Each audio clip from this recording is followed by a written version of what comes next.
You know, when we think about the great empires of India, the Mughal dynasty is usually the first name that comes to mind. But what if I told you there was a massive plot twist? A brief but absolutely brilliant 15-year period where the Mughals were just gone, forced into exile. And the man responsible, he wasn't just a conqueror. He was an architect, a visionary, who built a system so powerful that his enemies, the Mughals themselves, would later use it to build their golden age. This is the incredible story of Sher Shah Suri. I mean, this quote right here says it all, doesn't it? Even Babur, the guy who founded the Mughal Empire, saw something in Sher Shah. He saw the ambition, the raw potential, long before he became a real threat. Babur himself said that of all the Afghan nobles, Sher Shah was the one who truly stood out. He could see greatness, and maybe, just maybe, a bit of danger right from the start. So that's the big question we're digging into. How did this one man, someone not born into royalty, manage to not only challenge, but completely kick out the established Mughal power? How did he send Emperor Humayun literally running for his life? Well, to figure that out, we've got to go back to the very beginning. Right, so his story doesn't start with the grand title of Sher Shah. It starts with a simple name, Farid Khan. And this first chapter of his life, it's a total masterclass in ambition, grit, and pure force of will. It's the story of rising from a pretty messy family background to a position of incredible power. Just look at this journey. He starts out as Farid Khan, the son of a minor landlord who, frankly, wasn't his dad's favorite.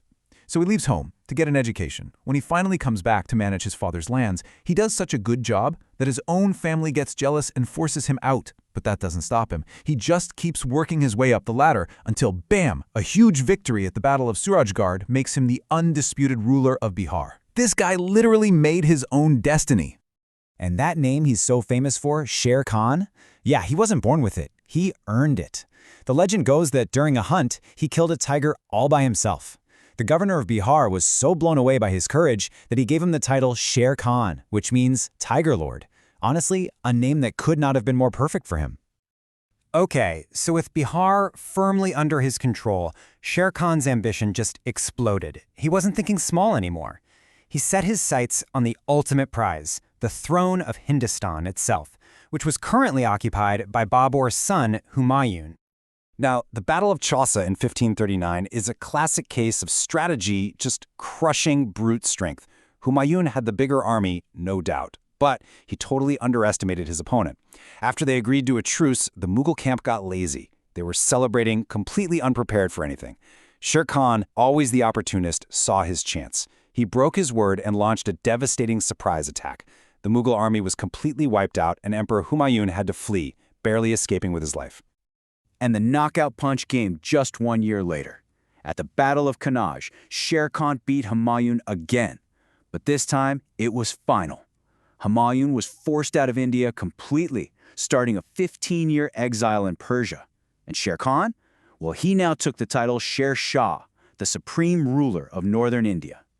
But here's where the story gets really mind-blowing. Defeating the Mughals is one thing, but what Sher Shah managed to do in his incredibly short reign is what really seals his legacy. He wasn't just a general, he was a visionary.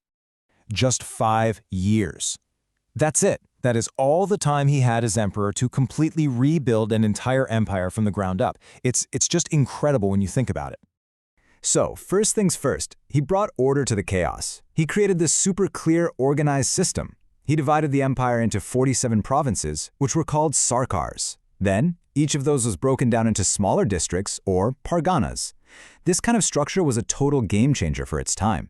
It made governing and collecting taxes way more efficient, and it worked so well that the great Emperor Akbar later built his entire administration on this exact model. Next up, he fixed the economy. He standardized the currency, getting rid of all the confusing mixed metal coins. He introduced a clean system of high-quality gold, silver, and copper coins.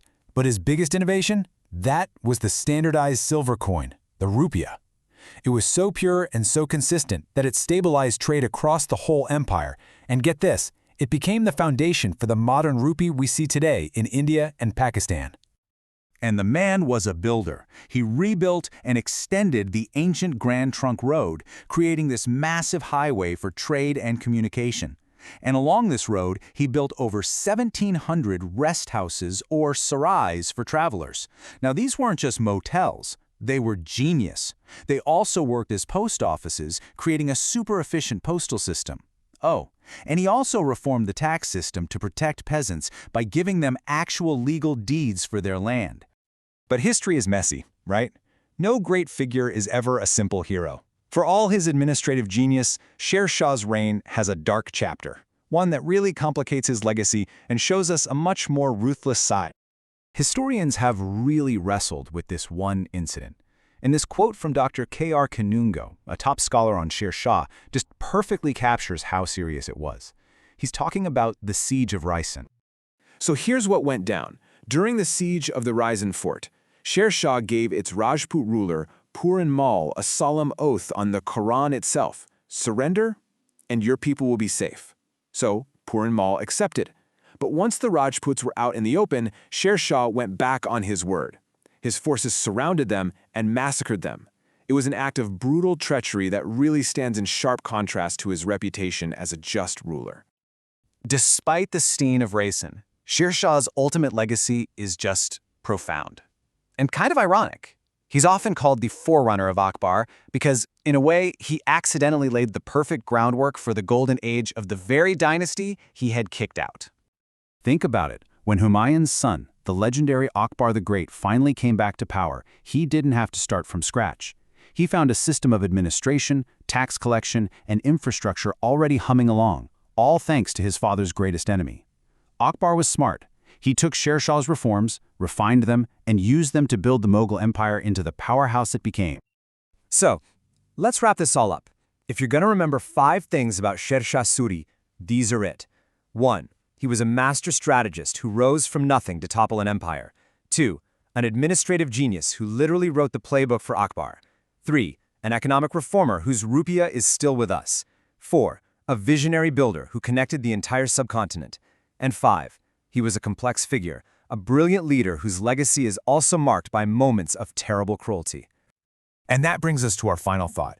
Sher Shah's incredible 5-year reign was cut short by a freak accident, a gunpowder explosion.